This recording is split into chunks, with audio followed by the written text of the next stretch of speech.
الرحمن الرحیم۔ یہ تقریر آپ صلی اللہ علیہ وسلم کی پیدائش کے تعلق سے ہے، اس لیے آپ اس تقریر کو پوری سماعت فرمائیں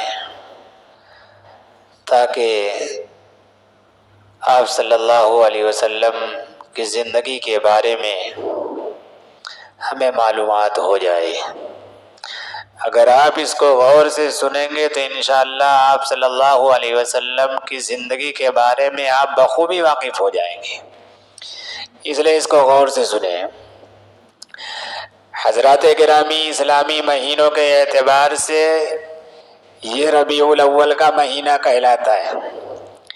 اس مہینے کو یہ فضیلت حاصل ہے کہ اس میں فخر رسول امام الانبیاء حضرت محمد مصطفیٰ صلی اللہ علیہ وسلم پیدا ہوئے۔ ربیع عربی زبان میں موسم بہار کو کہتے ہیں۔ آج سے 1400 سال پہلے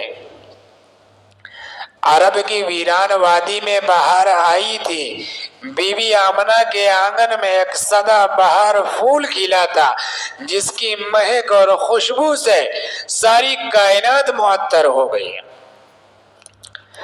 دلوں کے خلوت کدے روشن ہو گئے، تھکی مادی انسانیت کو شادمانی نصیب ہوئی، ذروں کو آفتاب کی چمک ملی۔ یہ آنے والی بہار اور اس میں کھلنے والا پھول حسن ازل کی تجلی خاص جان کائنات فخر موجودات امام الانبیاء حضرت محمد مصطفیٰ صلی اللہ علیہ وسلم کی ذات اقدس تھی۔ مبارک ہو کہ ختم المرسلین تشریف لے آئے، جناب رحمت للعالمین تشریف لے آئے۔ ہو لاکھوں سلام اس آقا پر، دل لاکھوں جس نے جوڑ دیے۔ ہو لاکھوں سلام اس آقا پر، دل لاکھوں جس نے جوڑ دیے۔ دنیا کو دیا پیغام سکون اور انسانوں کے رخ موڑ دیے، انسانوں کے رخ موڑ دیے۔ حضرت آمنہ سرکار دو عالم صلی اللہ علیہ وسلم کی والدہ محترمہ فرماتی ہے کہ میں جب امید سے تھی اور سرکار دو عالم صلی اللہ علیہ وسلم میرے پیٹ میں مہمان بن کر آئے تو میں نے اپنے اندر عجیب و غریب تبدیلیاں اور حیرت انگیز کیفیات محسوس کی۔ جزگی کے ایام میں ہم نہ کہتی ہیں کہ عورتیں جو بالعموم جو بوجھ اور تکالیف محسوس کیا کرتی ہیں اس کا قدر مجھے کوئی احساس نہ ہوا۔ اگر کوئی پتھر یا روڑا میرے پاؤں کے نیچے آ جاتا تو روئی کی طرح نرم ہو جاتا۔ پہلے دیا تو میرے واسطہ کہ عورتیں کنویں پر پانی لینے کے لیے جاتی تھی، باری باری اپنا ڈول کنویں میں ڈالتی، پانی لیتی۔ حضرت آمنہ کہتی ہے کہ میں بھی اپنی سہیلیوں کے ساتھ کنویں پر پانی لینے کے لیے جاتی اور باری باری اپنا ڈول کنویں میں ڈالتی۔ حضرت آمنہ کہتی ہے کہ جب میں اپنا ڈول کنویں میں ڈالتی تو پانی اٹھ کر کنویں کی منیر تک آ جایا کرتا تھا۔ حضرت آمنہ کہتی ہے کہ ولادت سے پہلے مجھے عجیب و غریب خواب نظر آیا کرتے تھے، اکثر مجھے نور دکھائی دیتا۔ میں نے اپنی سہیلیوں کو بتایا کہ جب سے یہ بچہ میرے پیٹ میں آیا ہے میں طرح طرح کے خواب دیکھتی ہوں۔ ان سہیلیوں نے کہا کہ بہن ان ایام میں سائے کا اثر ہو جاتا ہے، ہم تو ان دنوں میں لوہے کا کڑا بنوا کر گلے میں پہن لیتی ہیں، تم بھی ایسا ہی کرو۔ حضرت آمنہ کہتی ہے کہ میں نے ان کے کہنے پر ایک لوہے کا کڑا بنوا کر گلے میں ڈال لیا اور پہلی ہی رات کو دیکھا کہ ایک بزرگ ہستی سبز عمامہ سفید ریش خوبصورت حسین خواب میں نظر آئے۔ میرے قریب آ کر انہوں نے اپنی شہادت کی انگلی سے اشارہ کیا، اشارہ کرتے ہی میرے گلے کا کڑا ٹوٹ کر زمین پر گر پڑا۔ میں نے پریشانی کے عالم میں پوچھا کہ ارے بابا تم کون ہو، تم نے یہ کیا ظلم کیا؟ کہا بیٹی میں ابراہیم خلیل اللہ ہوں، میں تمہیں خوشخبری دینے آیا ہوں کہ تمہارے بدن میں تمہارے پیٹ میں کوئی معمولی بچہ نہیں ہے بلکہ یہ نبیوں کا سردار ہے۔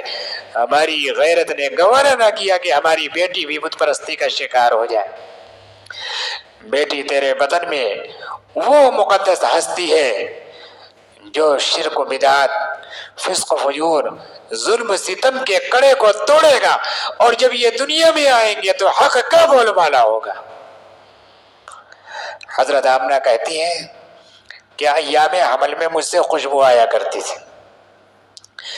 مکہ کی عورتوں میں یہ بات عام ہو گئی کہ سردار مکہ حضرت عبد المطلب کی بہو نہایت قیمتی عطر استعمال کرتی ہے، یہاں تک کہ آہستہ آہستہ یہ بات حضرت عبد المطلب تک پہنچ گئی۔ حضرت عبد المطلب نے اپنی اہلیہ یعنی سرکار دو عالم صلی اللہ علیہ وسلم کی دادی سے کہا کہ آمنہ تمہاری بھی بہو ہے، اسے سمجھاؤ کہ ان ایام میں جب کہ وہ بیوہ بھی ہے عطریات و خوشبو استعمال نہ کرے۔ سرکار دو عالم صلی اللہ علیہ وسلم کی دادی نے کہا کہ میں نے کئی مرتبہ سوچا کہ آمنہ کو بلا کر پوچھوں، لیکن آج کل اس کی شخصیت میں ایسا رعب اور ایسا دبدبہ ہے کہ مجھے اس سے پوچھنے کی ہمت نہیں ہوتی۔ ایک روز حضرت عبد المطلب نے اپنی بہو کو بڑے پیار سے اپنے پاس بلایا اور پوچھا بیٹی تمہیں اتنی اچھی خوشبو لا کر کون دیتا ہے؟ حضرت آمنہ کے آنکھوں میں آنسو آ گئے کہ میں نے تو آج تک بازار ہی نہیں دیکھا، پھر بھلا میں بیوہ ہوتے ہوئے عطر و خوشبو کیوں استعمال کروں گی؟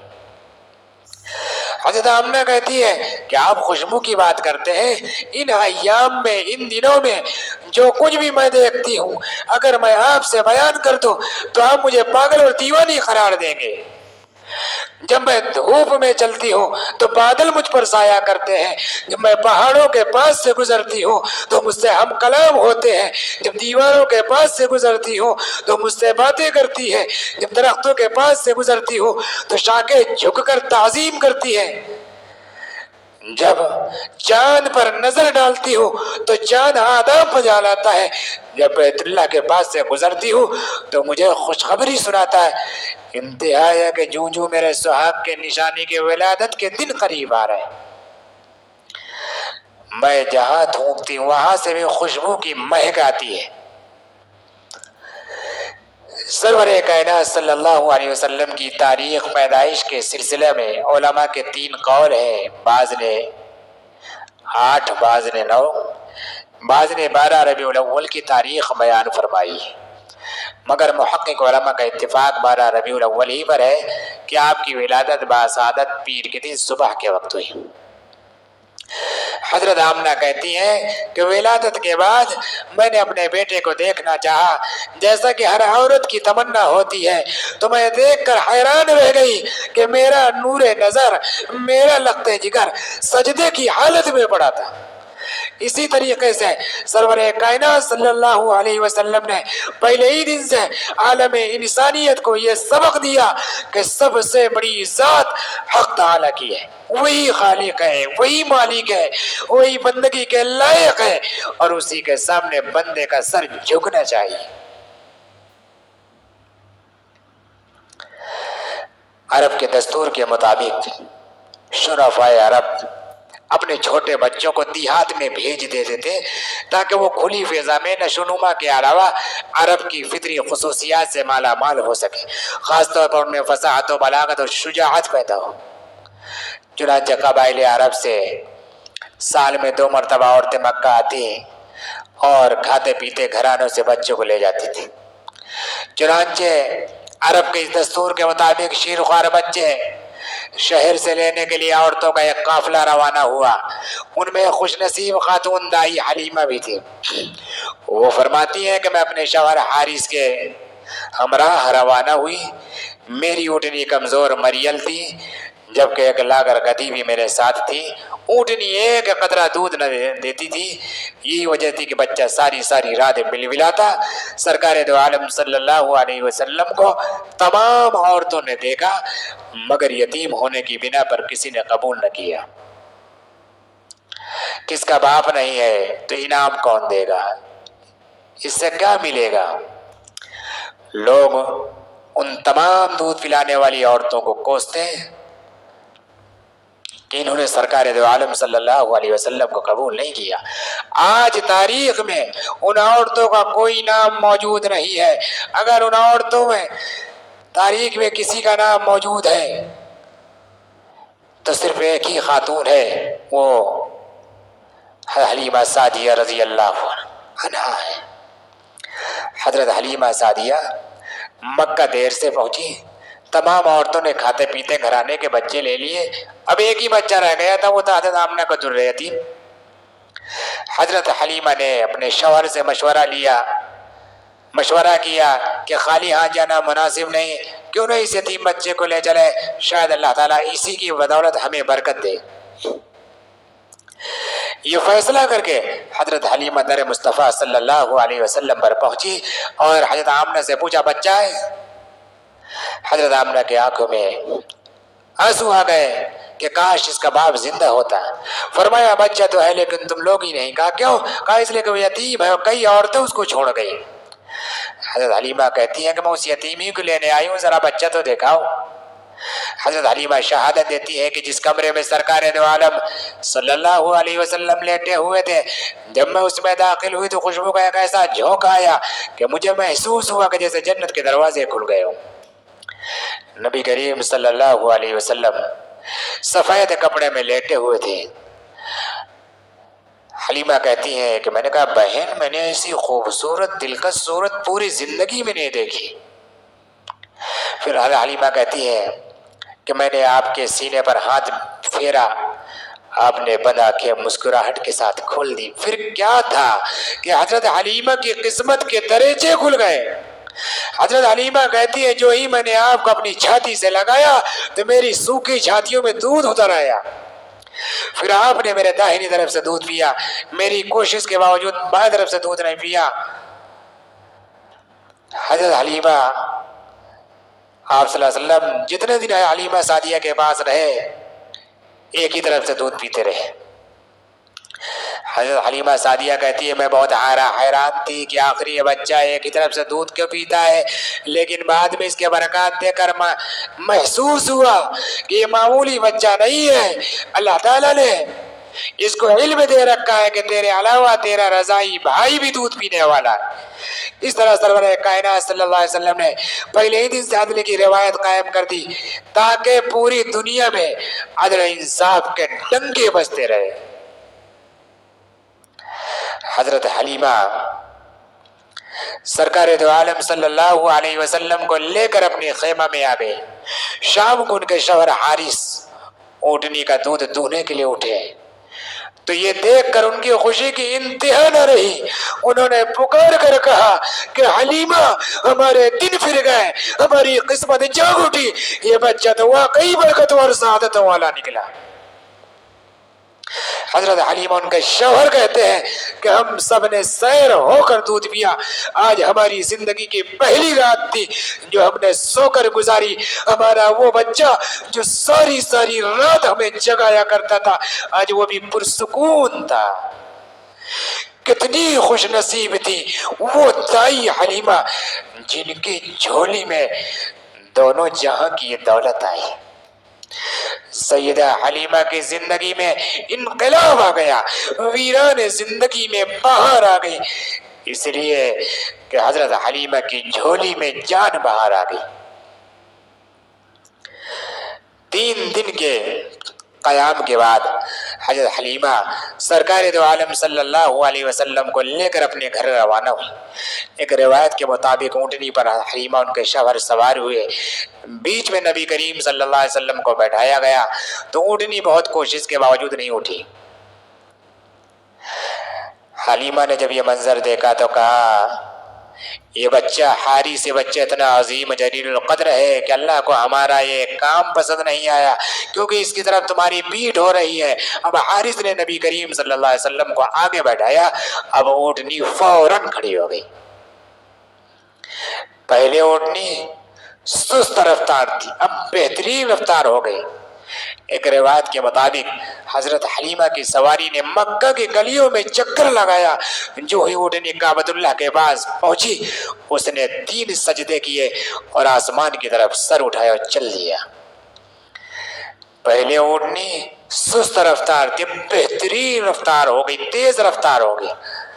حضرت حلیمہ کی ہمجولیاں بچے لے کر بہت پہلے چل چکی تھی، جب ان عورتوں نے اپنے پیچھے تیز رفتار اونٹنی کی اڑتی ہوئی گرد دیکھی تو پریشان ہو گئی۔ جب حضرت حلیمہ قریب پہنچی، پریشان ہو گئی کہ آخر یہ کس کی اونٹنی ہے۔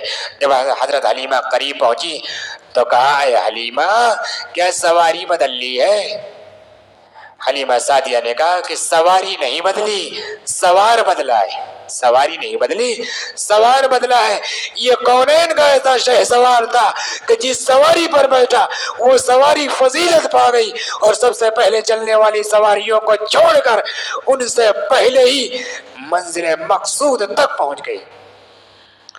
خشک سالی کی وجہ سے اس زمانے میں جب نبی کریم صلی اللہ علیہ وسلم پیدا ہوئے تو سوکھا پڑ گیا تھا، سارا علاقہ بنجر ہو گیا تھا، جانور لا کر کمزور ہو گئے تھے، اونٹنیوں کا دودھ سوکھ گیا تھا، خشک ہو چکا تھا۔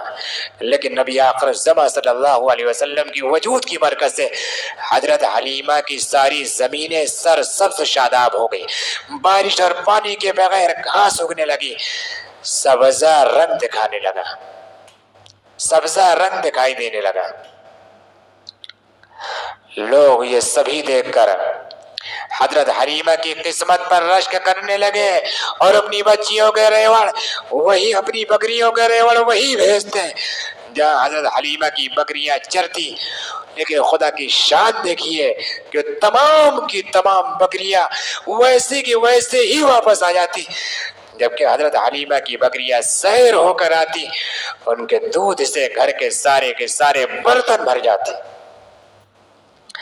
حضرت حلیمہ فرماتی ہے کہ رحمت دو عالم صلی اللہ علیہ وسلم کی پرورش اس قدر تیزی سے ہوتی ہے کہ جب آپ 1 برس کے تھے تو جسمانی طور پر آپ 2 سال کے معلوم ہوتے تھے، جب 2 برس کے تھے تو جسمانی طور پر آپ 4 سال کے معلوم ہوتے تھے۔ بعض علماء نے حضرت حلیمہ کے حوالے سے روایت کیا ہے کہ آپ صلی اللہ علیہ وسلم 3 ماہ میں بیٹھے، 9 ماہ میں چلے، 10 ماہ کی عمر میں بکریاں چرانے کی خواہش کا اظہار کیا، 1.25 سال کی عمر میں تیر اندازی کے مقابلے میں حصہ لیا، 2.5 برس کی عمر میں کشتی کے مقابلے میں شریک ہوئے۔ حضرت حلیمہ کہتی ہے کہ جب تک 2 جہاں کا سردار یہ بچہ میرے پاس رہا، کبھی کوئی نجاست میرے جسم پر یا حضور اکرم صلی اللہ علیہ وسلم کے جسم پر نہیں دیکھی گئی۔ پیشاب پاخانہ کے لیے آپ کے اوقات متعین تھے، دوسرے بچوں کی طرح نہ روتے تھے نہ ہی تنگ کرتے تھے۔ حضرت حلیمہ کہتی ہے کہ جب تک 2 جہاں کا سردار یہ بچہ میرے پاس رہا، کبھی کوئی نجاست میرے جسم پر یا حضور اکرم صلی اللہ علیہ وسلم کے جسم پر نہیں دیکھی گئی۔ اگر آپ کا سطر کھل جاتا تو فرشتے ڈھانپ دیتے تھے، اور جب تک سرکار دو عالم صلی اللہ علیہ وسلم کا سطر کپڑے سے ڈھانپ نہ دیا جاتا تھا اس وقت تک آپ کو سکون نہیں ملتا تھا۔ حضرت حلیمہ کہتی ہے کہ جب کبھی سرکار دو عالم صلی اللہ علیہ وسلم کے پیکر حسن جمال چہرے کو دھونے کے لیے پانی لے کر آتی تو یہ دیکھ کر حیران رہ جاتی کہ آپ صلی اللہ علیہ وسلم کا چہرہ اس طرح ہوتا گویا ابھی دھویا گیا۔ آپ صلی اللہ علیہ وسلم کا چہرہ انور پھول جیسا شگفتہ اور شبنم جیسا صاف ہوتا تھا۔ سرکار دو عالم صلی اللہ علیہ وسلم کی عمر مبارک جب 12 برس کی ہوئی تو چچا ابو طالب قریش کے کاروان تجارت کے ساتھ شام جانے کی تیاریاں کرنے لگے۔ عین کوچ کے وقت جب ابو طالب نے اپنے بھتیجے کو غمگین اور اداس پایا تو ساتھ لے جانے کا فیصلہ کیا۔ یہ قافلہ شام کے شہر بصرہ میں اترا جو اس زمانے کے اعتبار سے ایک اہم تجارتی منڈی تھا۔ یہ قافلہ ایک راہب کے خانقاہ کے قریب خیمہ زن ہوا۔ راہب ایک درویش صفت انسان تھا۔ اس نے ایک روز قریشی قافلہ کو کھانے کی دعوت کے لیے پیغام بھیجا۔ لوگ سخت حیران رہ گئے کہ ارے آج اس نے دعوت کس حساب سے کر دی؟ ہم لوگ اس سے پہلے بھی کئی مرتبہ یہاں ٹھہر چکے ہیں لیکن کبھی اس نے دعوت نہیں کی۔ جب یہ لوگ راہب کے خانقاہ کے قریب پہنچے تو اس نے پوچھا قافلے میں سے کوئی فرد رہ تو نہیں گیا؟ تو اس کو بتایا گیا کہ ایک بچہ قافلے کی سامان کی حفاظت کے لیے پیچھے رہ گیا۔ تو راہب نے اصرار کیا کہ ارے اس بچے کو تو ضرور اس دعوت میں شریک کیا جائے کیونکہ دعوت تو اسی کے اکرام میں دی جا رہی ہے۔ نبی کریم صلی اللہ علیہ وسلم تشریف لائے تو راہب غور سے مشاہدہ کرنے لگا اور کہا اس بچے سے آپ کا کیا رشتہ ہے؟ راہب نے کہا کہ یہ میرا، ابو طالب سے پوچھا کہ اس بچے سے آپ کا کیا رشتہ ہے؟ ابو طالب نے کہا میرا بیٹا ہے۔ راہب نے کہا میرے علم اور بصیرت کے مطابق یہ لڑکا آپ کا بیٹا نہیں ہو سکتا۔ کھانا ختم ہوا تو راہب نے نبی کریم صلی اللہ علیہ وسلم کو لات و عزا کی قسم دے کر پوچھنا چاہا، جس پر فخر کائنات صلی اللہ علیہ وسلم نے فرمایا کہ مجھے لات و عزا کی قسم نہ دے، مجھے ان سے سخت نفرت ہے۔ پھر راہب نے ابو طالب کو بتایا کہ میں اپنی خانقاہ سے اس قافلے کے آنے کا نظارہ دیکھ رہا تھا تو میں نے دیکھا کہ اس لڑکے پر بادل کا ایک ٹکڑا سایہ کے ہوئے ساتھ ساتھ آ رہا ہے، جبکہ یہ تمام لوگ سامنے درخت کی گھنی چھاؤں پر بیٹھ گئے، جبکہ یہ لڑکا جگہ نہ ملنے کے سبب دھوپ میں بیٹھ گیا۔ تو میں نے دیکھا کہ شاخیں جھک کر اس لڑکے پر سایہ کرنے لگی۔ ایک روایت یہ تھی کہ راہب نے ابو طالب کو بتایا کہ اس لڑکے کو دیکھ کر شجر حجر سجدہ ریز ہو رہے تھے۔ نبی کریم صلی اللہ علیہ وسلم نے اپنی شان و مرتبہ اور مقام کے لحاظ سے تمام انبیاء سابقین میں ممتاز ہیں۔ نبی کریم صلی اللہ علیہ وسلم کو کبھی بھی اپنی ذات کے لیے غصہ نہیں آیا اور نہ ہی آپ نے اپنے نفس کے لیے کسی سے بدلہ لیا۔ ایک مرتبہ ابو جہل محفل سجائے بیٹھا تھا، رسول پاک صلی اللہ علیہ وسلم ادھر آ نکلے، آپ نے اپنے چچا کو اسلام کی دعوت دی، لیکن ابو جہل بدتمیزی پر اتر آیا۔ نہ صرف یہ کہ اس نے گالیاں دی بلکہ آپ صلی اللہ علیہ وسلم کو مارا اور آپ صلی اللہ علیہ وسلم کا سر مبارک زخمی کر دیا۔ نبی کریم صلی اللہ علیہ وسلم رنجیدہ ہو کر افسوس کے ساتھ روتے ہوئے گھر واپس ہوئے۔ یہ سارا منظر حضرت حمزہ کی خادمہ نے اپنی آنکھوں سے دیکھا تھا، اس لیے سارا واقعہ حضرت حمزہ کی اہلیہ کو سنایا۔ جب حضرت حمزہ رضی اللہ عنہ گھر میں آئے تو سرکار دو عالم صلی اللہ علیہ وسلم کی چچی نے کہا کہ آج ابو جہل نے ہمارے یتیم بھتیجے کے ساتھ اتنا ظلم کیا ہے کہ سن کر کلیجہ پھٹنے کو آتا ہے۔ حضرت حمزہ اٹھے، کمان اٹھائی اور ابو جہل کے خبر لینے کو دوڑ پڑے اور حرم پاک میں پہنچ کر ابو جہل کی گردن پر کمان اس زور سے ماری کہ لہو لہان کر دیا۔ کہا کیا تو نے ہمارے مرحوم بھائی کے فرزند کو لاوارث سمجھا ہے؟ خبردار، حمزہ اس کا حمایتی ہے۔ ابو جہل سے انتقام لینے کے بعد حضور صلی اللہ علیہ وسلم کی خدمت میں پہنچے تو دیکھا کہ آقا نامدار کے غمگین آنکھوں میں آنسو بھرے ہوئے۔ چچا کو دیکھا تو اشکوں کے پیمانے چھلک پڑے۔ کہا چچا، جب میں دنیا میں آیا تو باپ کے سایہ سے محروم تھا، ابھی چھوٹا ہی تھا کہ باپ کی ممتا ساتھ چھوڑ گئی۔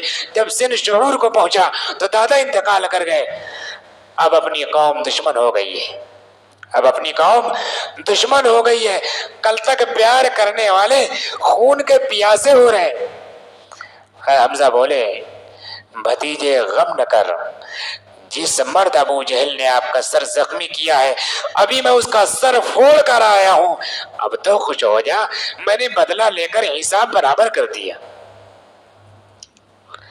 پیارے آقا نے فرمایا کہ چچا میں آپ کے اس کام سے قطعاً خوش نہیں ہوں۔ حضرت حمزہ بولے کہ آپ کی خوشی کس بات میں ہے؟ پیارے آقا نے فرمایا کہ میں اس دنیا میں سراپا رحم و کرم بن کر آیا ہوں، انتقام لینے کے لیے نہیں، بدلہ لینے کے لیے نہیں آیا۔ میری خوشی اس میں ہے کہ آپ کفر شرک کے اندھیروں سے نکل کر ایمان کے اجالے میں آ جائے۔ میرے خون کا بدلہ کسی سے نہ لیجیے بلکہ اس کے بدلے لا الہ الا اللہ محمد الرسول اللہ کی دولت سے سرفراز ہوتے۔ نبی کریم صلی اللہ علیہ وسلم کے سچے جذبات کو دیکھ کر حضرت حمزہ رضی اللہ عنہ نے کلمہ پڑھا اور مسلمان ہو گئے۔